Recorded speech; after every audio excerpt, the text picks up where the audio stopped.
since we are on the control panel, might as well go through some of the buttons that we have available for us to use. All right, so the first thing is first, this blue button turns on all the lights, the interior lights of the camper, on and off. This one right here will be the exterior of the camper, which is a huge light right here. All right, when it comes to water heater, we have two options. What I like to say is if you are paying for a campground or a particular site that has access to electricity, then use the electric water heater option instead of the gas. Zoom in a little bit. So we have two options in here. This is the electric switch. This is the gas, aka propane. So what we're gonna do right now, since we're hooked up to a power supply, I'm gonna turn this on. And what that's gonna do is gonna start warming up the water on the water heater.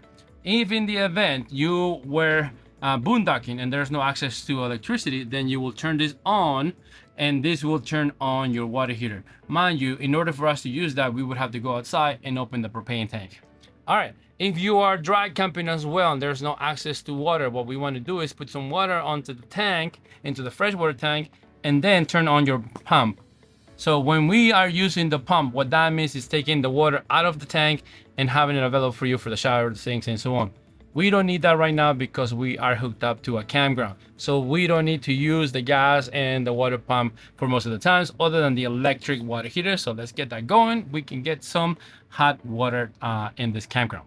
All right, right above is the levelers. All right, so we have a couple of tanks and as well as our battery. And this right here tracks exactly how much juice we have or how much content we have in the tanks.